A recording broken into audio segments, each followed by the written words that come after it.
Shalom Elohim, Bapak Ibu sekalian, teman-teman sekalian. Puji Tuhan kita berjumpa lagi dalam kesaksian iman. Hari ini kita akan mendengarkan penjelasan Bapak Arief Mirjaya, pendeta yang berasal dari Muslim. Beliau menjelaskan apakah Allah yang disembah oleh kita, umat Kristen, itu sama dengan Allah umat Muslim, ataukah juga disembah Allah yang sama itu oleh suku Israel, bangsa Israel, atau agama Yahudi.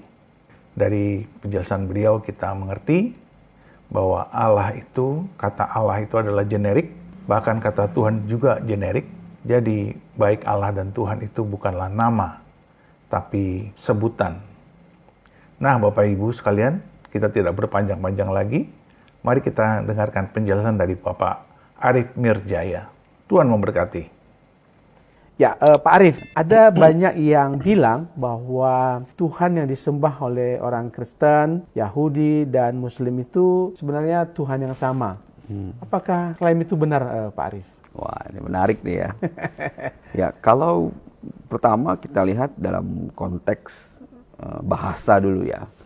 Konteks bahasa ya dari akar Semitic language ya, bahwa kata Eloh, Elohi, Elah, ataupun Allah ya, itu adalah akar dari bahasa Semitik ya. Bahasa Semitik itu bahasa-bahasa yang berkembang, kemudian turunannya menjadi bahasa Phoenician, kemudian bahasa Aramaik ya, kemudian bahasa Hebrew ya, Ibrani ya, dan juga bahasa Arab ya yang terakhir ya berkembangnya ya. Nah, sebelum berkembang ke bahasa Arab itu ada bahasa Proto-Aramik juga ya. Nah, itu menarik ya. Jadi perkembangan bahasa-bahasa dulu nih yang kita bahas. Nah, akar bahasa Semitik kata Allah ya sudah dipakai ya. Sudah dipakai bahkan sebelum penulisan kitab-kitab suci. Nah, ini menarik kan. Jadi orang-orang Phoenician sudah memakainya buat merujuk kepada sesembahan, deity atau sembahan di masa lalu ya. Orang-orang Kanaan sudah menggunakannya juga gitu ya. Nah, ketika penulisan Alkitab Pentateuch ya, 5 kitab Musa, kata El ya, yang juga akar dari kata Elah atau Allah ya, atau Allah orang Arab menyebutnya ya, ataupun Elohi ya, itu dipakai, dituliskan ya. Makanya kalau bahasa Semitik ya, rumpunnya itu mereka tidak punya vokal A, I, U, E, O ya. Jadi tulisannya itu lam, kalau bahasa Ibrani lamet ya, ha, he ya, lahi jadinya. Alef, lamet, ha. Jadi huruf alif dalam bahasa Arab, bahasa Ibrani alef ya. Kata Israel sendiri itu disandarkan dari konteks itu.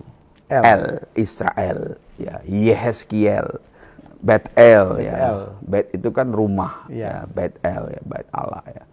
Nah, dari kata itu sebenarnya agama-agama di kemudian hari muncullah agama-agama Semitik atau agama Abrahamik, ya, yang menggunakan kata yang sama, merujuk kepada kata yang sama, ya. Tetapi di dalam bahasa Ibrani, kata Elah atau Allah tidak bersifat personal, ya, itu generik, ya, merujuk hanya kayak seperti kata Tuhan. Tuhan itu bukan nama, ya, tapi itu adalah generik menyebut kata sesembahan. Ya, orang Jawa mungkin menyebutnya Gusti atau mungkin orang-orang Bali menyebutnya Hyang, gitu ya. Itu merujuk kata sesembahan. Bahasa nasional kita menyebut itu adalah Tuhan, tapi itu bukan nama.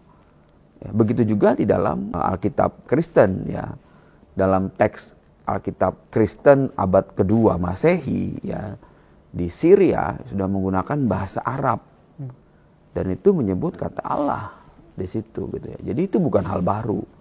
Ya, nah ini menarik ya dari konteks Semitic language, dari konteks bahasa dan linguistik ya. Itu merujuk pada padanan yang sama, gitu ya. Nah, karena berkembang kemudian munculnya agama, memunculkan doktrin, ya, dari masing-masing ini. Nah, doktrin ini yang kemudian jadi berbeda.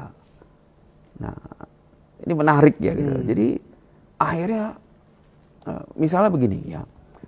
Kata Elah di dalam bahasa Ibrani kemudian berubah mendapatkan akhiran him, jadi Elohim.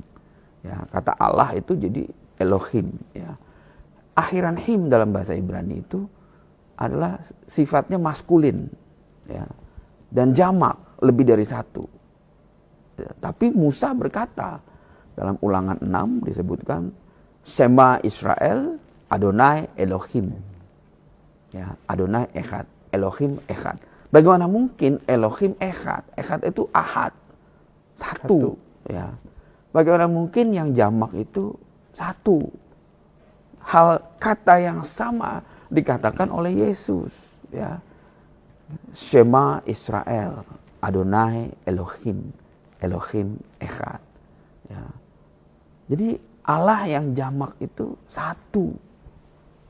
Prinsipnya sebenarnya kalau Echad, Elohim Echad ya, Semitic language ini bicara monotheis. Gitu. Monotheis ya. Secara prinsipil ya, ini bicara tentang monoteisme. Gitu. Yesus menegaskan itu juga. Ya. Nah, tapi kemudian orang Yahudi menganggap bahwa orang-orang Kristen punya Tuhan itu 3. Demikian juga orang Islam menganggapnya seperti itu, gitu ya. Sekali lagi ya, ini tafsir dari doktrin eksternal. Ya, tafsir, jadi orang-orang eksternal dari Kristen yang mentafsirkan itu, gitu loh. Bahwa kita ini punya Tuhan 3, gitu. Padahal kita merujuk kepada Tuhan yang sama dengan Tuhan Israel. Kita merujuk kepada Allah yang sama dengan Allah Israel. Kita merujuk kepada Bapa yang sama yang disebut di dalam kitab-kitab Israel. Dan kita merujuk kepada Mesias yang sama yang disebut di dalam kitab-kitab Israel. Nah, ini menarik ya kalau gitu kan. Nah, jadi pertanyaannya apakah ketiga agama itu menyembah Tuhan yang sama itu benar? Secara teks ya, kata Allah misalnya ya. Ya itu memang bahasa yang dipakai ya. Tapi secara prinsip gitu. Orang-orang saudara kita yang muslim menganggap Yesus bukan Tuhan. Ya kan? Gitu. Jadi apakah sama? Kalau gitu. Sedangkan kita menganggap Yesus adalah Tuhan. Gitu loh. Gimana ini? Ya. Baik. Oke, ya, jadi kalau buat saya prinsipil ya gitu loh. Prinsipil, ya. Kalau emang saudara muslim menganggap itu berbeda ya silakan berbeda. Nggak ada masalah gitu. Karena buat kita iman kita menyatakan dengan tegas Yesus Tuhan. Kalau ada orang Kristen yang bilang Yesus tidak Tuhan, ya dia bukan Kristen berarti. Ya. Itu aja gitu. Tadi Pak Arief bilang bahwa pada prinsipnya ketiga agama Abrahamik itu menganut sistem Tuhan yang monoteis. Apa penjelasan Pak Arief terkait konsep ketuhanan di Kristen sendiri itu seperti apa menjelaskannya, Pak? Ya, yang pertama kita harus paham hakikatnya dulu ya. Hakikat Tuhan ya, bahwa Dia adalah pencipta segala sesuatu. Tapi juga dijelaskan dalam kekristenan bahwa awal dari segala penciptaan itulah firman Allah. Nah, kita harus tahu kalau begitu ya, firman Allah itu adalah Isa Al-Masih atau Yesus Kristus ya. Nah, ada yang harus dipahami bahwa jika segalanya di alam semesta ini ya hanya ada 2 kategori. Khalik yaitu pencipta ya, yaitu Tuhan ya, dan juga makhluk. Nggak ada lagi yang lain. Ya. Kalau ada langit, surga, kita diajarkan bahwa langitnya pun akan runtuh, akan hancur. Ya. Dan ada semuanya ini akan punah. Yang tersisa jika semuanya punah itu apa? Ya hanya Tuhan. Lalu itu apa hakikat Tuhan? Makanya penting untuk kita ma'rifatullah, mengenal siapa Allah. Ya. Ada pepatah Arab mengatakan awaludin ma'rifatullah. Pertama mengenal agama itu mengenal Allah.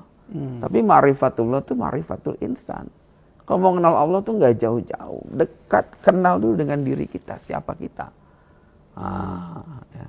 Nah, ini prinsip yang harus kita pegang. Kenapa? Di dalam iman kita diajarkan bahwa kita adalah gambar dan rupanya Allah. Kita harus bisa ngerti nih, ini dalam sekali maknanya ya. Nah, kalau begitu kalau segalanya adalah makhluk ya, tapi ada yang tidak Allah ciptakan. Itu adalah ghair al-makhluk, yang bukan makhluk. Apa saja yang bukan makhluk? Ya, Allah tidak pernah menciptakan rohnya, dia tidak pernah menciptakan firman-Nya. Firman Allah dan roh Allah kekal sebelum segalanya dijadikan. Firman Allah dan roh Allah ya, itu adalah pribadi yang menjadi satu kesatuan di dalam Allah sendiri. Ini kita memahaminya seperti ini. Jadi Trinitas itu bukan 3 Tuhan. Ya. Hakikatnya adalah satu Allah, Echad. Ya. Tapi dia persona yang berbeda. Ya. Karena roh Allah ya, itu sebuah hakikat. Demikian juga firman Allah, kalam Allah. Nah, ketika kalam itu nuzul, turun jadi manusia. Ya, karena kalam keluar dari Allah. Oleh karena itulah kita boleh menyebut Allah sebagai Abba. Karena Abba dalam bahasa Ibrani adalah asal usul atau sumber. Firman itu berasal dari Allah sendiri. Turun jadi manusia.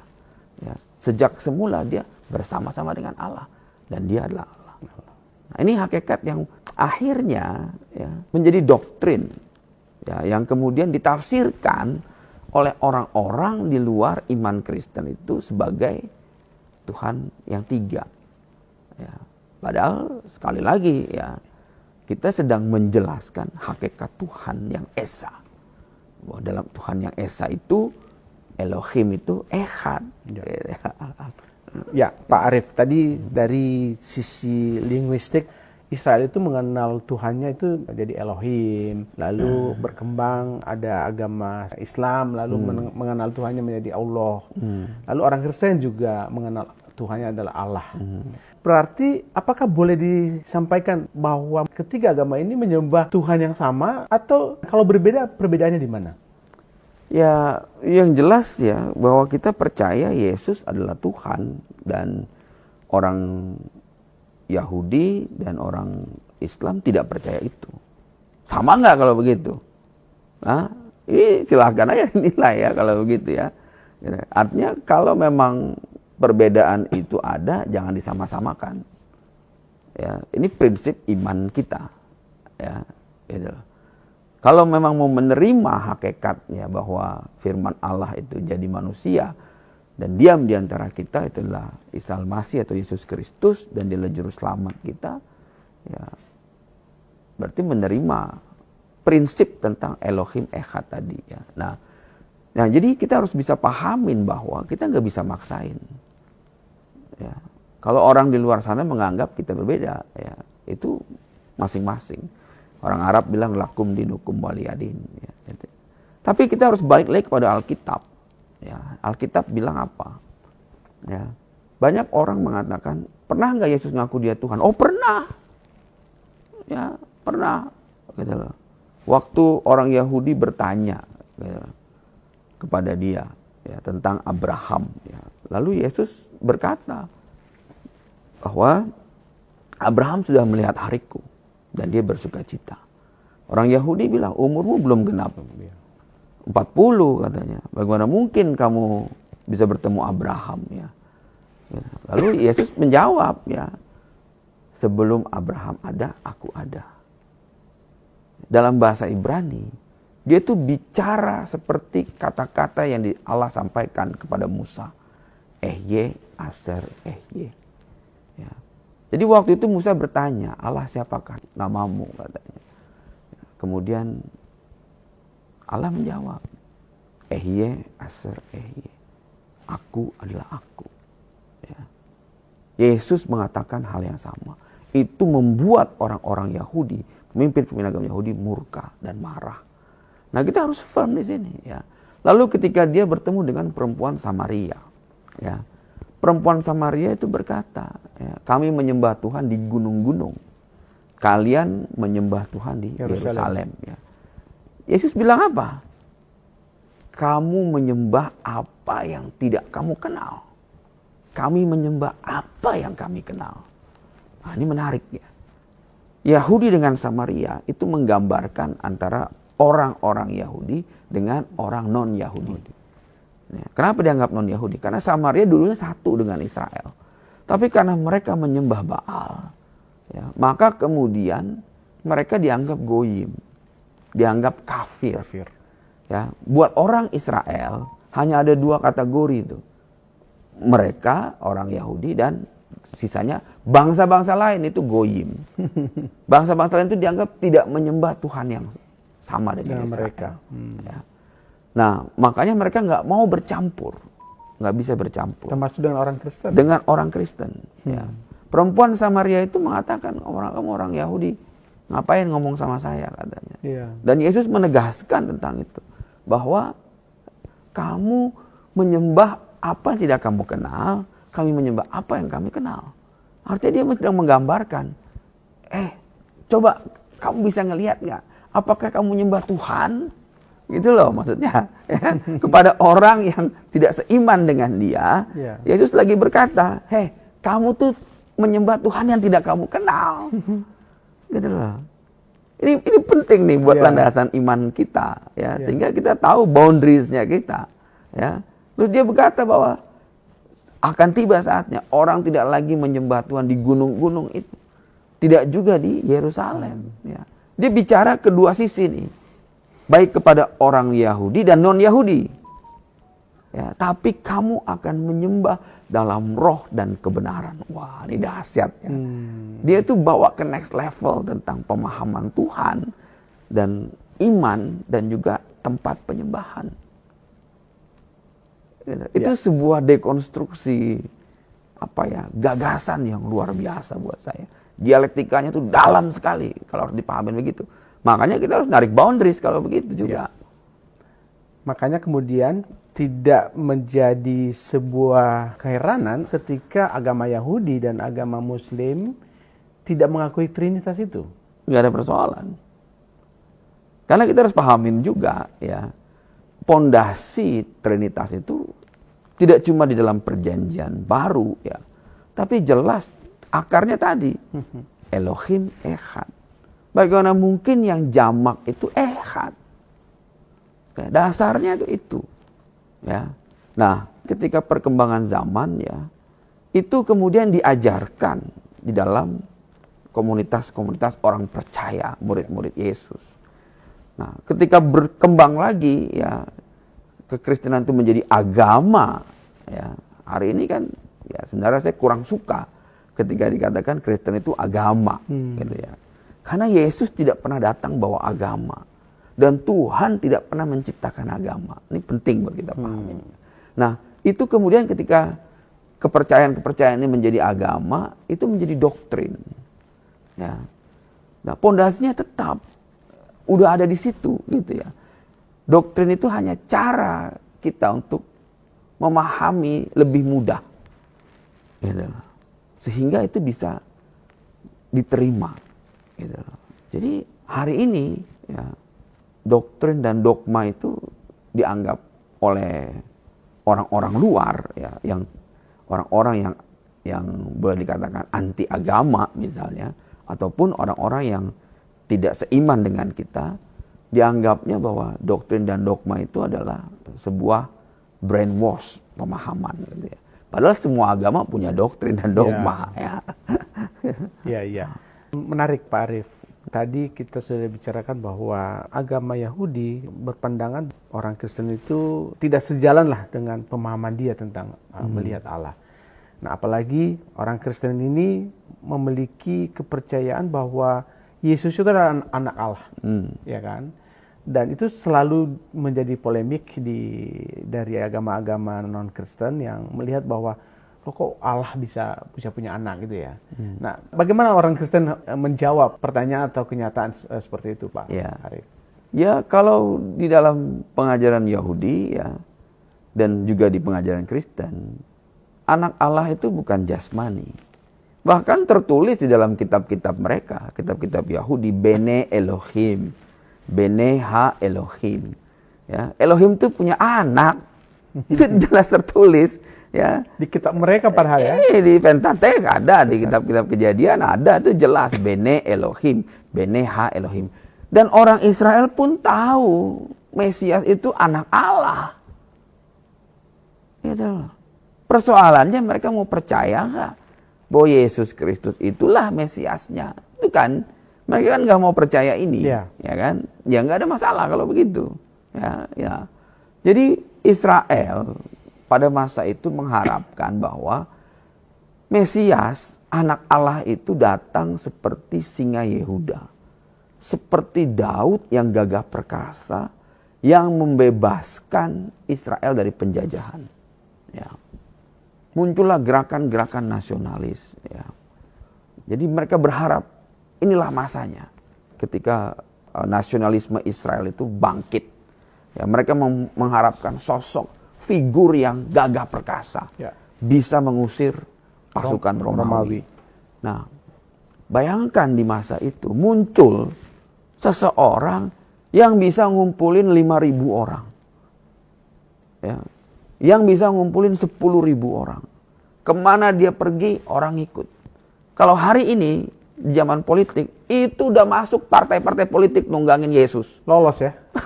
Ya kan? Jadi caleg mungkin ya. Atau mungkin nanti dia jadi calon gubernur atau calon presiden tuh. Ini ngeri kan? Ya. Israel mengharapkan itu. Ya. Tapi Yesus, ya, dia tahu tugasnya, dia bukan jadi aktor politik. Tugasnya dia bukan jadi panglima perang nyabet pedang bunuh orang. Bukan. Purpose-nya dia itu dari Allah, dari Bapa sendiri. Ya, makanya waktu dia disalibkan, inilah dia bilang, ya tidak seorang pun mengambilnya dariku katanya. Nyawanya dia itu bukan karena diambil oleh orang, dibunuh oleh orang, dia bilang ya. Tapi inilah tugas yang kuterima dari Bapakku. Dia mengatakan lagi, aku berkuasa menyerahkannya, menyerahkan nyawanya. Dia punya otoritas dan mengambilnya kembali. Ada tugas lebih besar dibandingkan menjadi aktor politik, raja politik Israel. Tugas yang paling besarnya lagi apa?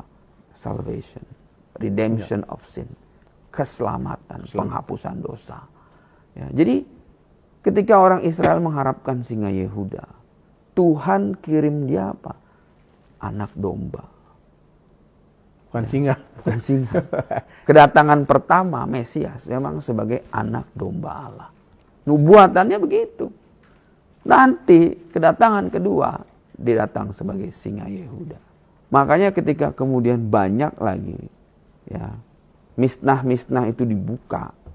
Sekarang sudah mulai banyak Messianic Jew, yaitu Yahudi Messianik yang percaya Yesus adalah anak Allah, juru selamat Israel.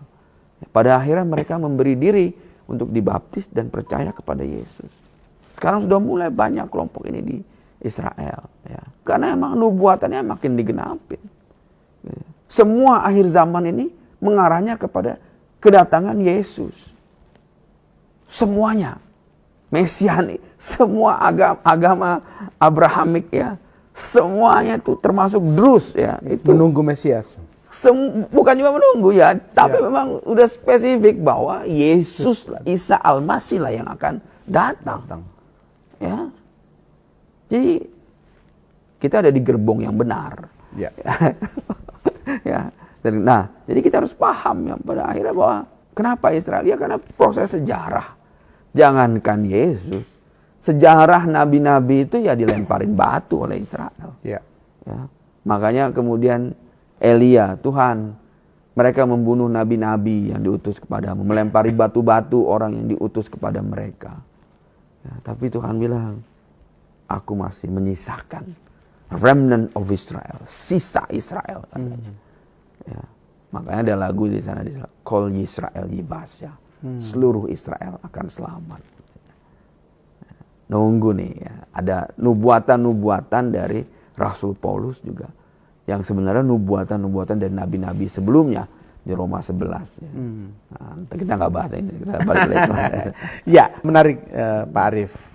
tadi kan kita sepakat di awal bahwa memang kita akui ketiga agama Abrahamik ini mengaku satu Tuhan, monoteis. Tetapi dalam pengajarannya itu menjadi berbeda-beda seperti penjelasan Pak Arif tadi.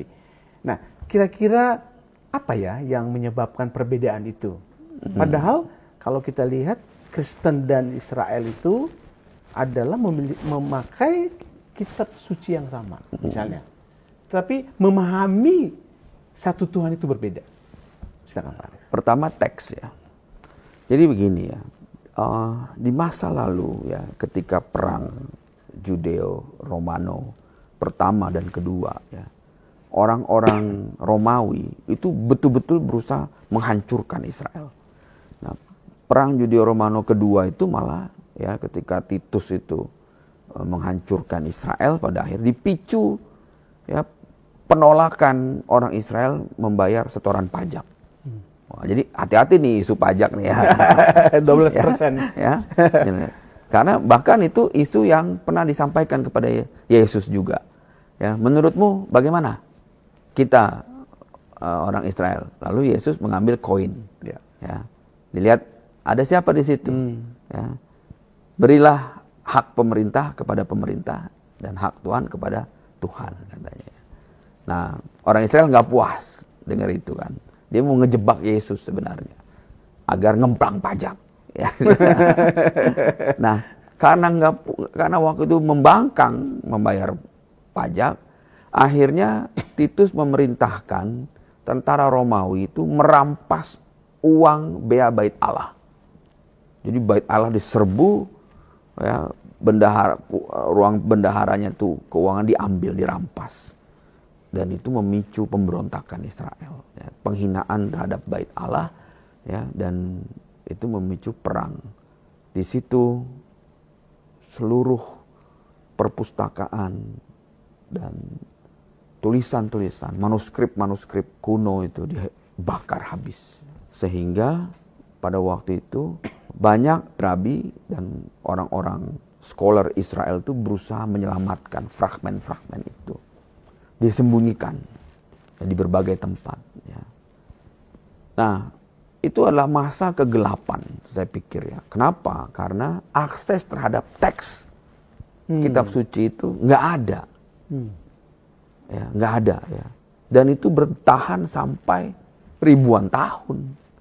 Ya. Kalau boleh dibilang ya, sejarawan modern, sejarawan non-Kristen, non-Yahudi atau yang sejarawan ateis ya, itu menolak klaim tadinya tentang kitab suci orang-orang Yahudi. Ya, begitu juga perjanjian lama yang diyakini oleh orang Kristen sebagai manuskrip-manuskrip asli yang sama dengan orang Yahudi. Itu ditolak. Kenapa? Karena eviden tertuanya pada masa itu adalah eviden dari seorang rabi Yahudi yang ditemukan di Rusia. Ya. Wah, nggak mungkin ini zamannya Yesus ya. Atau ini dengan zamannya Musa katanya ya. Nah, problem itulah yang kemudian ya, ketika perjanjian lama itu ya pada waktu itu dimusnahkan ya. Sedangkan kita penulisan perjanjian baru itu baru dimulai ya pada masa 40 Masehi ya. Selesai itu 80 sampai 100 Masehi. Itu juga mengalami masa penganiayaan. Karena kekristenan juga di masa itu teraniaya. Ya. Ya, dan itu gereja bersembunyi di mana-mana. Ya, di bawah tanah ya. Tapi murid-murid terus-terus ya, menuliskan karena mulai banyak rasul yang mati dianiaya ya. Nah, pengajaran-pengajaran itu terutama tulisan-tulisan Paulus ya dikumpulkan ya, oleh Lukas, oleh ini dan sebagainya. Sehingga kemudian kita masih boleh 200 tahun kemudian ketika kekristenan diadopsi dalam Romawi, dalam kerajaan Romawi ya. Kita tahu ya, orang-orang Romawi ini orang-orang yang sangat modern ya, dalam administrasi, dalam literasi. Wah, itu penulisan. Mereka udah punya kampus-kampus modern. Lukas salah satu dokter yang memang terdidik dalam sistem pendidikan modern, sehingga dia banyak mencatat tulisan-tulisan ya. Dan juga manuskrip-manuskrip ini kemudian dikumpulkan ya. Jadi utuh kita dapat ya. Nah, sedangkan di dalam Islam ya, teks tertua dalam bahasa Proto-Arab itu baru abad ke-5 Masehi. Ya, ini ada jeda waktu nih 500 tahun ya. Akses terhadap kitab suci itu sekali lagi tadi ya, saya katakan tidak bisa utuh. Ya. Kalau kita sekarang udah ada teknologi, kita bisa pakai download dari apps ya. Zaman dulu itu gulungan-gulungan yang nggak bisa dibawa kemana-mana. Dan itu mungkin hanya satu fragmen, mungkin satu teks di kitab ini dan sebagainya. Hal inilah memunculkan doktrin-doktrin, ya, tafsir-tafsir, pandangan-pandangan berbeda-beda, ya. Sehingga makanya kalau misalnya kok Yesus di dalam Al-Quran dengan Yesus dalam Alkitab berbeda, ya. Ada yang sama, ada yang beda, saya bilang ya. Yang beda misalnya apa? Tentang pohon kurma. Kelahirannya di pohon kurma, ya. Ternyata menurut, kalau kita berani kembali kepada kritik teks ya, bahwa pengajaran tentang Maria di pohon kurma itu adalah diadopsi dari tulisan Pseudo Matthew. Ya. Tulisan-tulisan dari, kalau dalam pandangan Kristen itu adalah pengajar-pengajar bidat. Ya. Aliran-aliran sesat yang di masa lalu muncul. Ya. Pseudo Matthew ya. Nah, lalu tentang Yesus masa kecil, ya, infant Bible misalnya ya. Itu ada kontradiksi di dalamnya. Kenapa? Karena dalam infant Bible dituliskan bahwa Yesus itu bisa menyihir. Ya. Gitu. Nah, itu diadopsi juga, ada beberapa teks dari infant Bible ya diadopsi dalam Al-Quran. Ini kritik teks nih ya, bahwa kitab suci itu memang kalau kita runut dalam sejarah adalah tulisan manusia yang tidak lepas dari apa? Dari dekadensi sejarah. Gitu ya. Nah, ini problemnya. Sehingga muncullah hal-hal yang ini yang tidak sinkron ya. Kalau kita diajarkan bahwa kalau kita buka teks Perjanjian Baru ya, semua yang disampaikan Yesus itu merujuk kepada Perjanjian Lama dan terkonfirmasi. Ini menarik ya. Bahkan yang diajarkan Paulus merujuk semuanya, ada catatan kakinya ke Perjanjian Lama. Ini menggambarkan Paulus adalah sosok yang intelektual dan dia paham betul Perjanjian Lama. Ya, karena nggak bisa lepas, nggak bisa nih bahwa ini nggak sinkron dengan Perjanjian Lama. Dasarnya adalah Perjanjian Lama, begitu.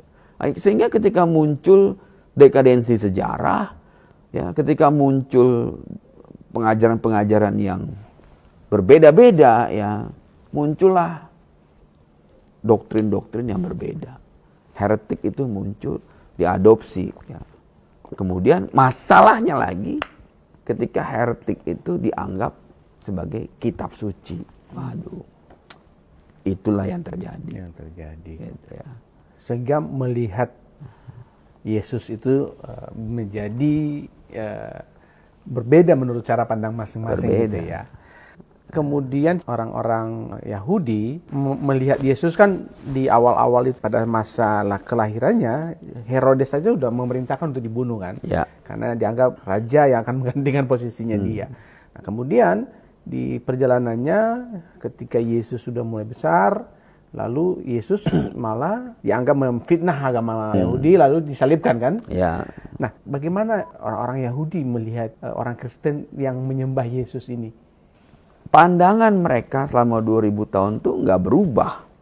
Tetap seperti itu. Tetap sama sebenarnya ya.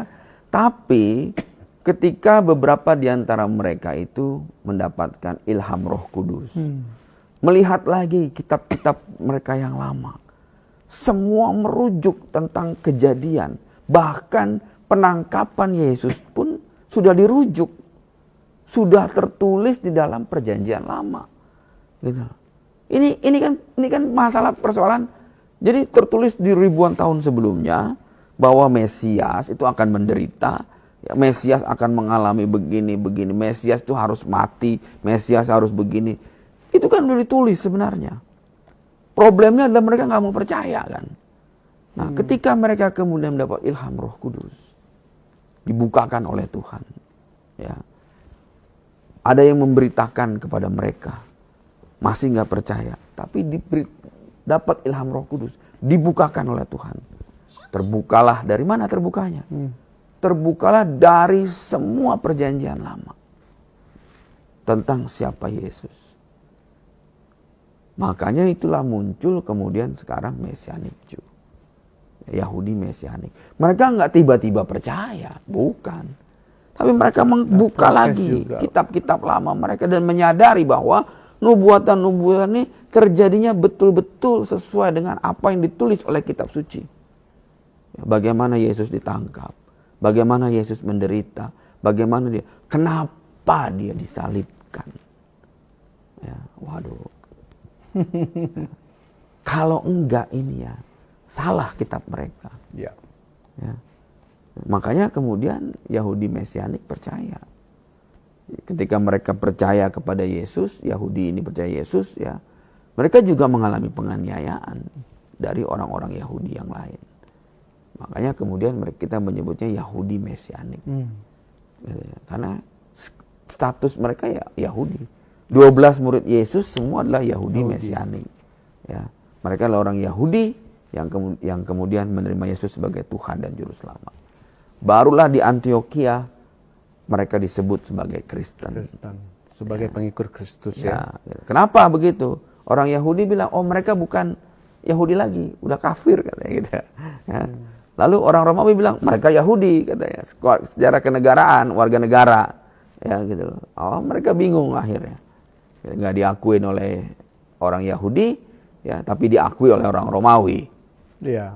Akhirnya muncullah kata Kristen, pengikut Kristus. Ya. Awalnya Kristen juga dianggap sekte baru dalam Yahudi. Pada awalnya ya. Gitu.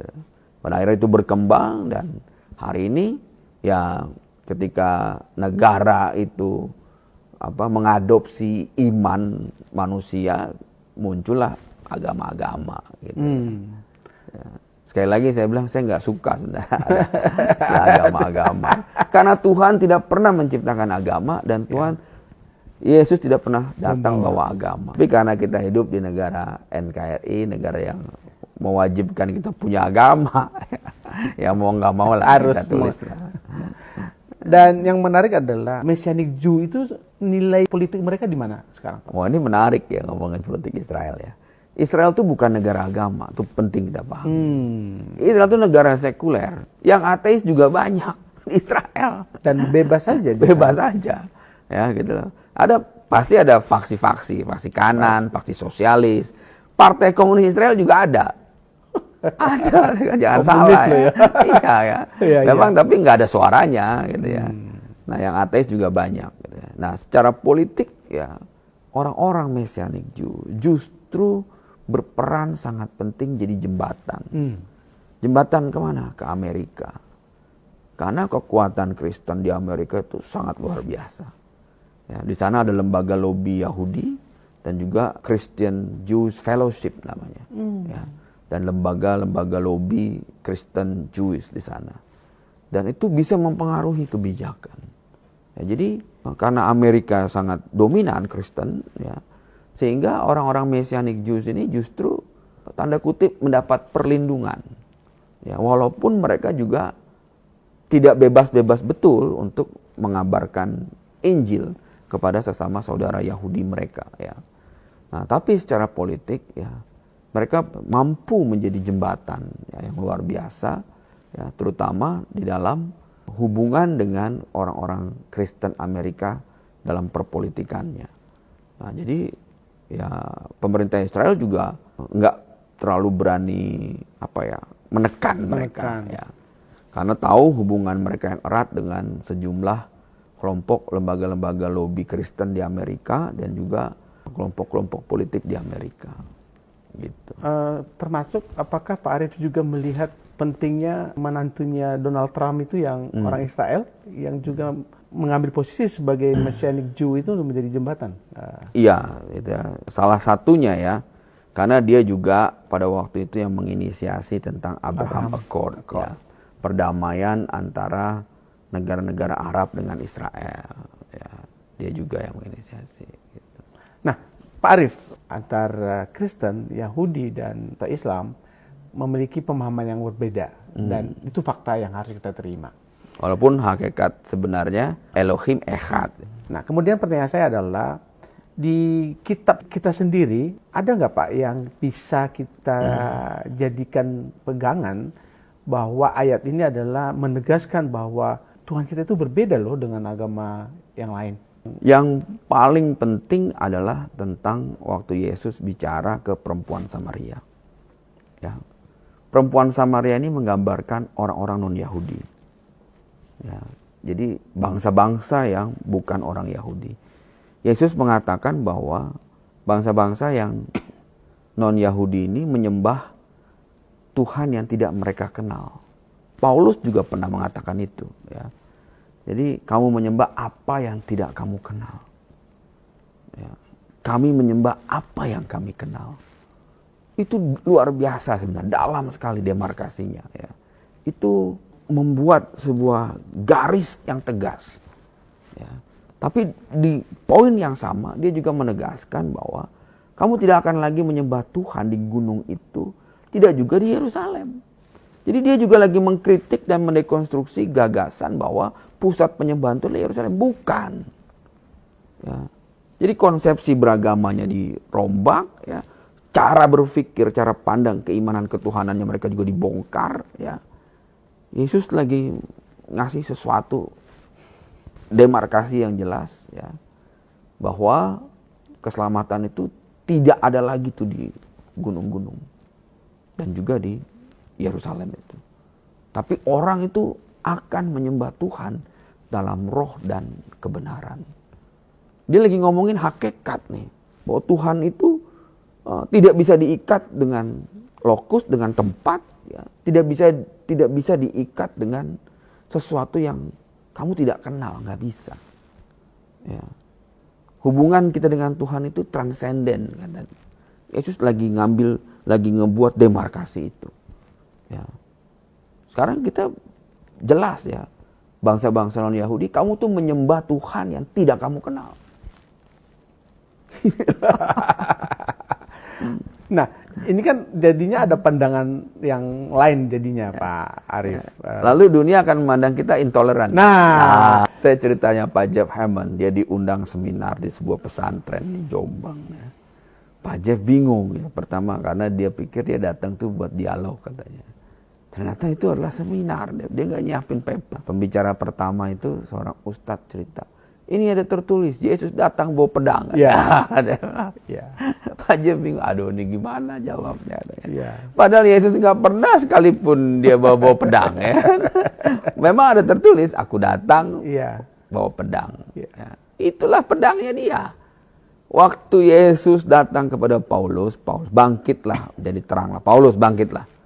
Yesus jelas-jelas bilang apa?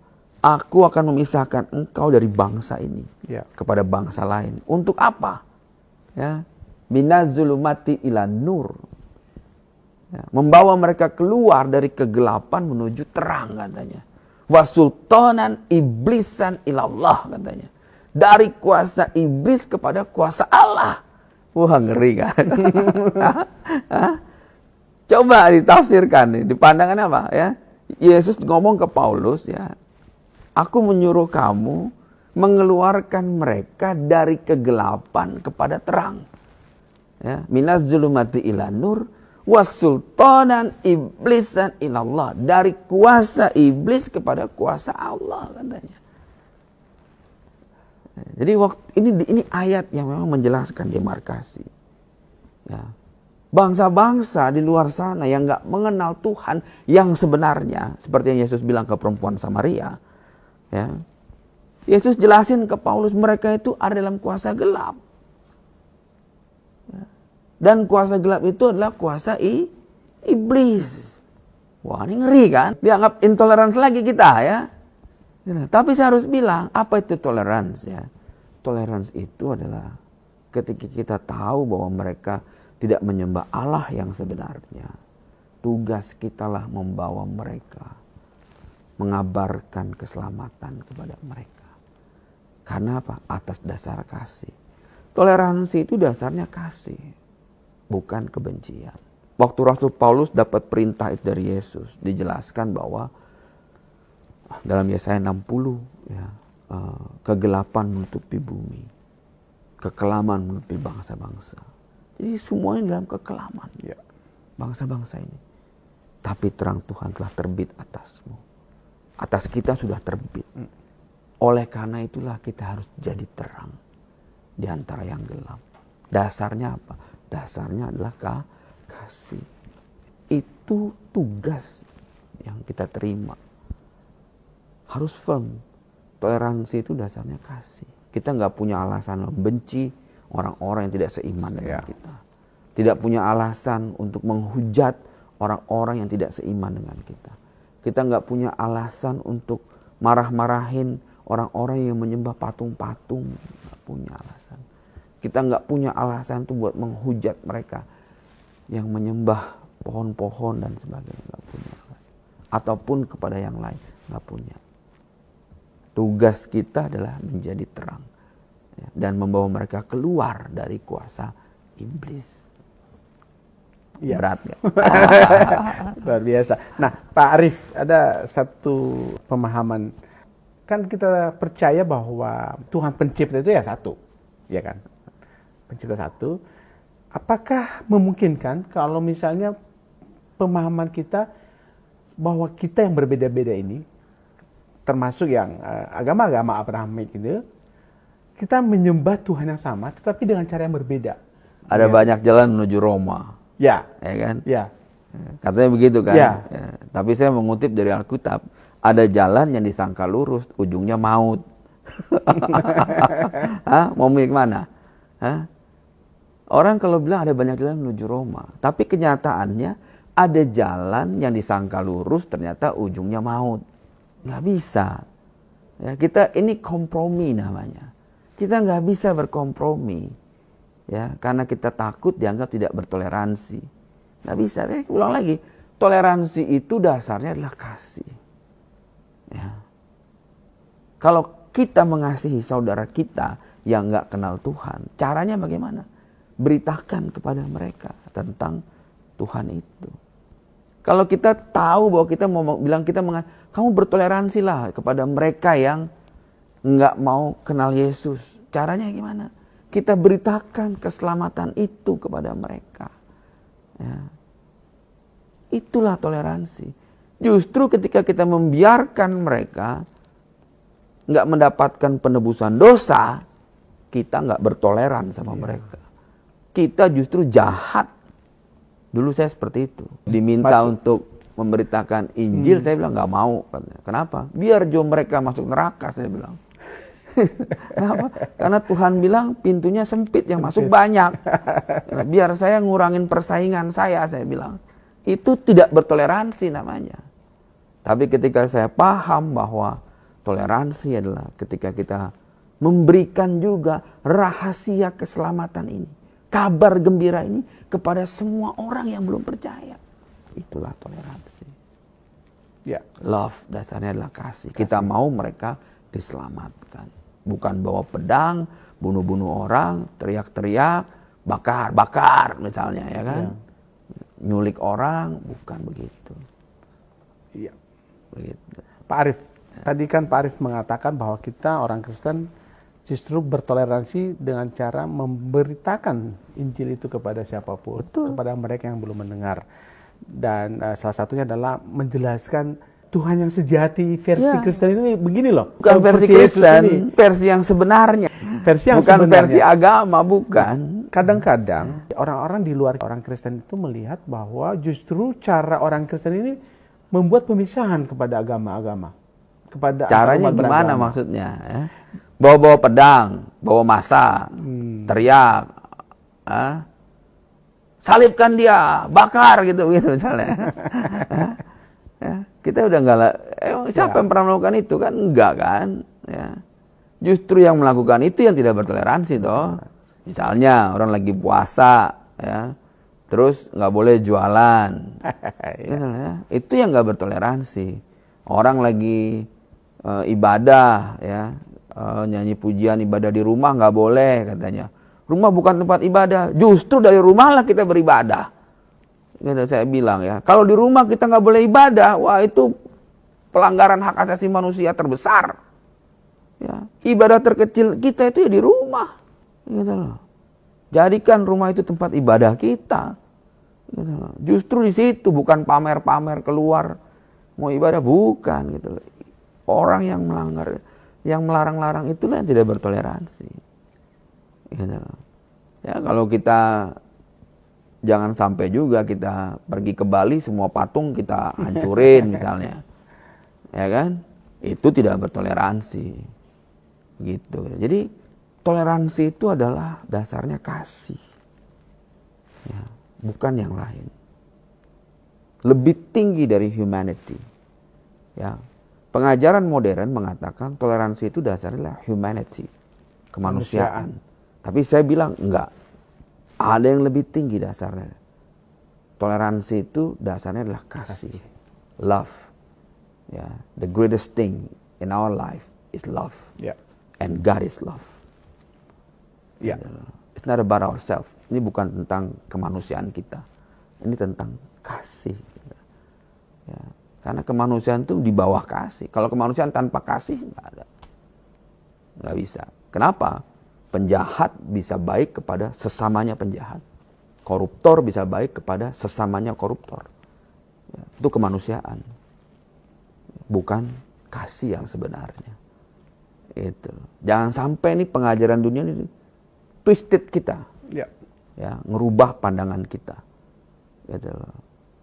Ini gitu. Jangan sampai salah gitu ya.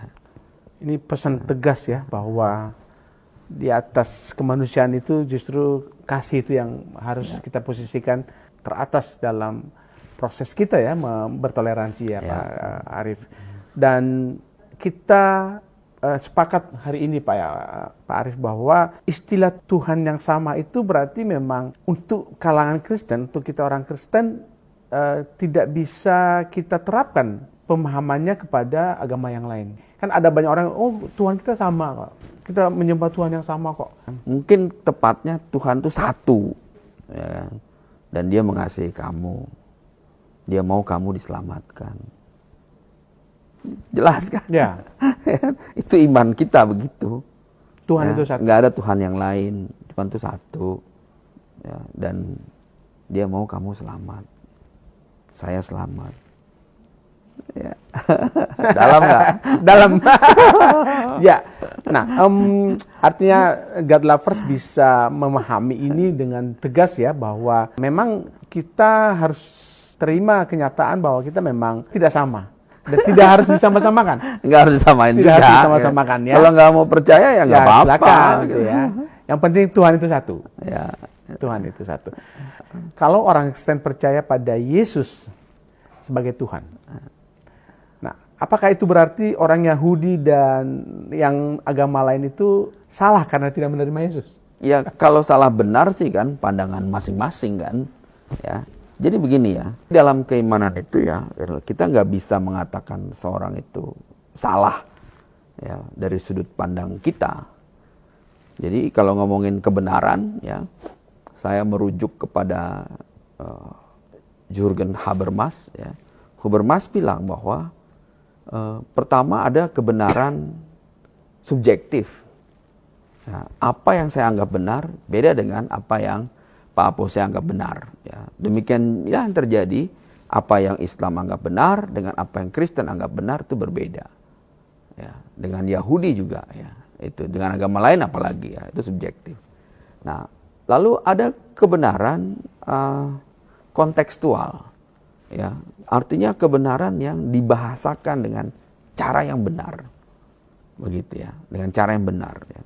Kalau kebenaran itu dibahasakan dengan cara yang salah, nggak jadi benar. Ya. Lalu yang paling penting yang saya pegang adalah kebenaran faktual. Benar-benar terjadi nggak? Ya, gitu loh. Nah, kita bisa balik kepada dialektika dan historical kita nih. Ya. Kita bisa ngelihat secara historis nih. Ya. Apakah Yesus ini ada, lahir? Betul. Dia mengabarkan kasih? Betul. Dia disalibkan? Betul. Apakah nubuatan tentang dia ada? Ada. Dia ditangkap, lalu kemudian dia mati. Faktual nggak ini? Gitu ya. Kemudian dia bangkit, ya. Kemudian dia naik ke langit. Berapa orang yang lihat dia naik ke langit? Ya. Ya, faktual nggak gitu ya? Ini kan ngeri ya kalau misalnya kebenaran faktual itu kemudian digugat, ya harus ada premis baru, gitu loh. Nah artinya kita mau ngambil dari yang mana nih? Yang menggugurkan premis Iya sebelumnya dong, ya kan? Ya, kalau misalnya premis pertama bahwa kebenarannya Pak Apose, Yesus tidak mati, ya kebenaran saya Yesus mati. Jadi apa yang bisa jadi demarkasi kita? Ya, yang kemudian common ground kita apa? Ya harus kebenaran faktual, harus sejarah, iya dong, fakta. ya kan? Nah, ini yang jadi kemudian kalau kebenaran faktualnya nggak diterima, mau kebenaran ya nggak akan ada titik temu, Iya. nggak ada common ground gitu ya. Nah artinya makanya penting buat kita paham bahwa kita harus mengajarkan yang benar, ya, bukan yang baik. Beda nih dalam lagi nih saya bilang ya. Yang baik itu baik, ya. Tapi ada yang baik belum tentu benar. Gitu ya. Yang benar itu tidak selalu terdengar baik. Tapi benar. Ya. Karena zaman sekarang orang maunya dengar yang baik-baik di telinga kita. Bukan dengar yang benar-benar di telinga kita. Karena ketika kebenaran itu diungkap, bisa ada dua respon. Ya. Nggak nyaman di telinga, tersinggung, sakit hati. Ya. Atau respon kedua yang paling utama, benar itu memerdekakan dia, membuka mata dia, membuka telinga dia, hatinya dia, sehingga dia menerima itu. Ya, makanya dalam Alkitab dikatakan the truth will set you free. Kebenaran itu akan memerdekakan kamu. Itu. Gitu. Ya. Jadi ya kita harus punya filter ini ya.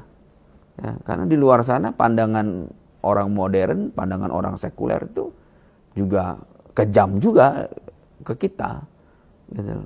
Ke pandangan prinsip-prinsip iman kita, gitu ya. Gitu. Pak Arief, memang kita menyadari ya bahwa cara pandang kita terhadap Tuhan, terutama orang Kristen adalah unik. Mungkin menurut pandangan orang lain. Apa yang membuat iman Kristen ini seperti unik di mata orang lain, Pak Arief? Oh banyak ya. Pertama itu janji keselamatan. Satu-satunya nih keimanan yang bisa begitu tegas ya, confirm tentang salvation, tentang janji keselamatan. Dan itu nggak ada ditawarkan di dalam doktrin manapun juga, nggak ditawarkan di dalam pengajaran manapun juga, nggak ditawarkan di prinsip-prinsip manapun juga, nggak ada. Ya, kita janji keselamatan itu sebenarnya bukan hal baru, ya.